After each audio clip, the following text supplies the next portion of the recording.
almost certainly be the Democratic nominee unless Kennedy wins very big here in California.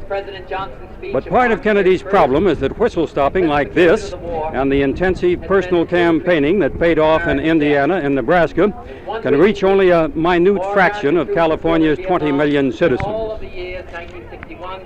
That's one of the reasons Kennedy has agreed to confront McCarthy in a televised debate that will attract an audience far larger than he could draw in months of whistle-stopping. This holiday train trip has been fun, but it's doubtful it's added much to Kennedy's chances of winning big in next Tuesday's primary.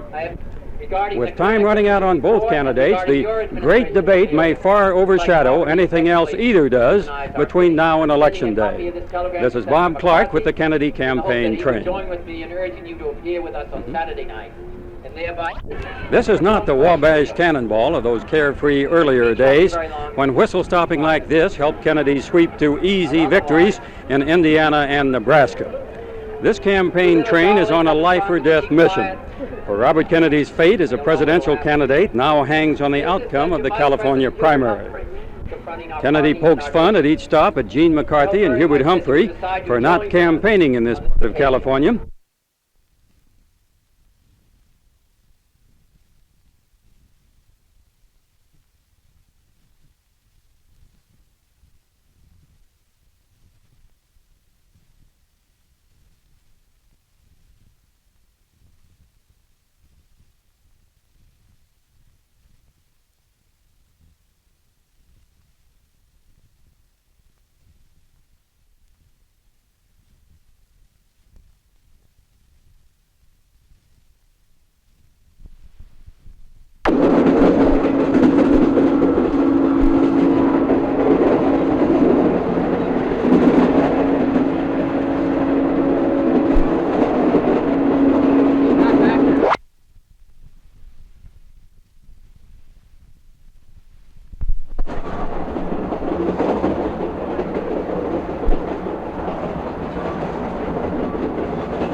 This is not the Wabash Cannonball of those carefree earlier days when whistle-stopping like this helped Kennedy sweep to easy victories in Indiana and Nebraska. This campaign train is on a life-or-death mission, for Robert Kennedy's fate as a presidential candidate now hangs on the outcome of the California primary. His crowds have been good this Memorial Day in the sun-drenched San Joaquin Valley, where there are better things to do on a holiday than listen to a political speech. Kennedy pokes fun at each stop at Gene McCarthy and Hubert Humphrey for not campaigning in this part of California, and the Kennedy troubadours Josh Humphrey, who will almost certainly be the Democratic nominee unless Kennedy wins very big here in California. But part of Kennedy's problem is that whistle-stopping like this and the intensive personal campaigning that paid off in Indiana and Nebraska can reach only a minute fraction of the 20 million Californians. That's one of the reasons Kennedy has agreed to confront McCarthy in a televised debate that will attract an audience far larger than he could draw in months of whistle-stopping. This holiday train trip has been fun, but it's doubtful it's added much to Kennedy's chances of winning big in next Tuesday's primary. Then we'll cut, and I'll give the last on time running out on both candidates. We must also take steps to deal with these justice problems. For all of these people, we want to take action, and that's wanted all across the With time running out on both candidates, the great debate may far overshadow anything else either does between now and Election Day. This is Bob Clark with the Kennedy Campaign Train. And ladies,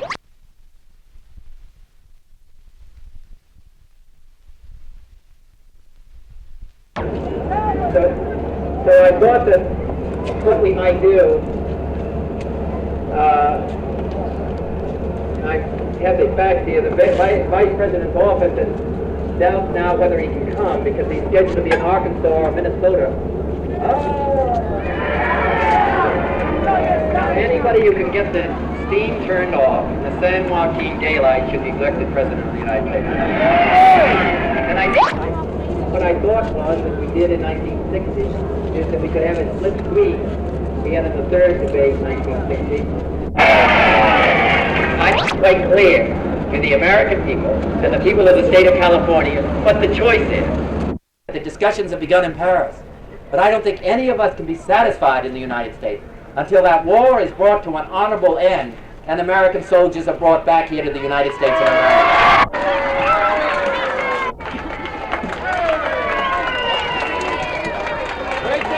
What do they have here?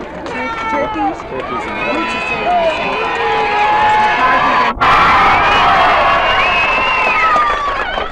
Sing a dream never dies like the grass. Citizens who are poor, some of our Mexican Americans who still have a difficult time obtaining a decent education or a decent job. Has Senator McCarthy been to Turlock? Oh, don't tell me that.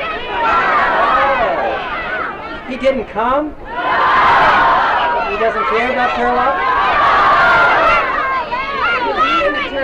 Has he eaten a Turlock turkey? Has Vice President Humphrey been here? Has he eaten a Turlock turkey? Has he eaten Turlock peaches? Have they eaten Turlock grapes? That's what I call it. I have.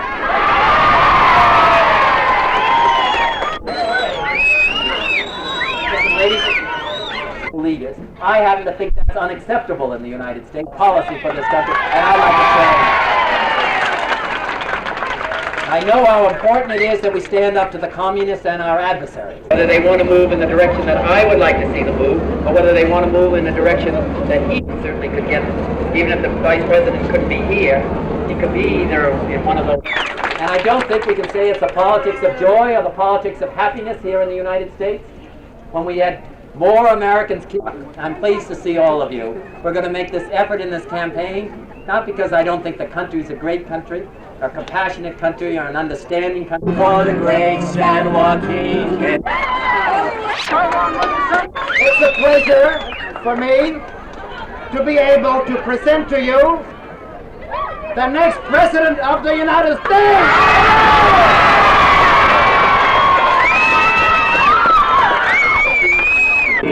What this song tries to tell you as the train, do you believe what he says?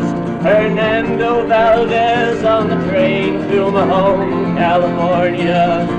As the sun is getting hot, Hubert Humphrey, he is not on the train to my home. Shall we take the Johnson speech on March 31st? The intensification of the war has meant an increase in American deaths. In one recent week, more American troops were killed in Vietnam than in all of the years 1961 through 1964 combined. On this issue, you and I, both having had considerable experience in foreign affairs, and having served as members of the National Security Council, have different views. You have supported, and I have opposed the continued escalation of the war. I have no doubt that our party and our country would benefit from a candid discussion of the issues between us. You want to find people jobs at decent salaries and decent pay? You know in this community that there can be unemployment. I don't happen to think that the welfare system is an acceptable substitute for employment or for jobs. I think we want to start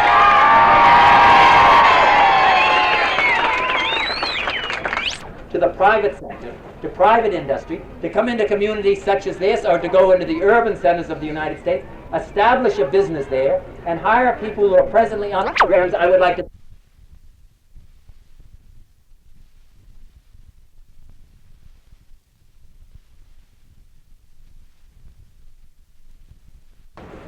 Okay, safe. Is it gonna make it? Yes.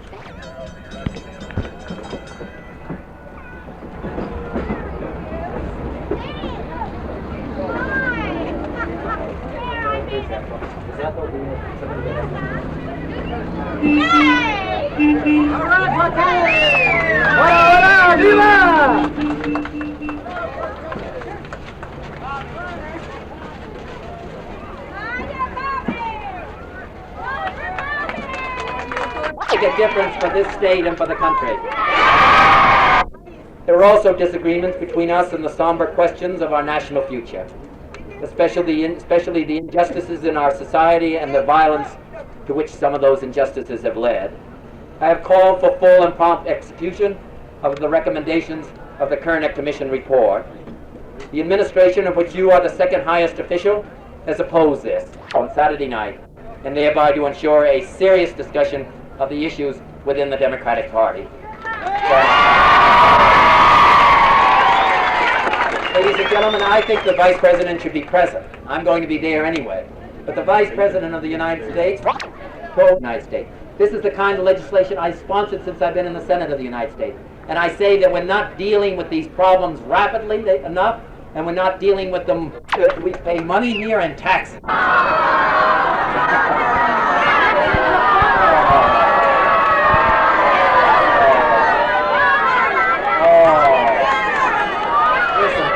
Isn't that terrible? It's not looks that count, it's what's inside. Yes, yes. He's better looking than I am. Oh well, we all have tough days. But listen, who is taking, I just asked, and we're taking him peaches. Now, everybody else can come in and say what they're going to do for the farmer and the small community later on, but who's doing it right now? Absolutely. We had turkey for breakfast this morning. I think. Now, maybe it wasn't. But I'm pleased to be interpreting by acting as if these problems don't exist. The high interest rates, the increased cost of living, so that it's gone up 3.5% last year. It's up at a rate of 5%.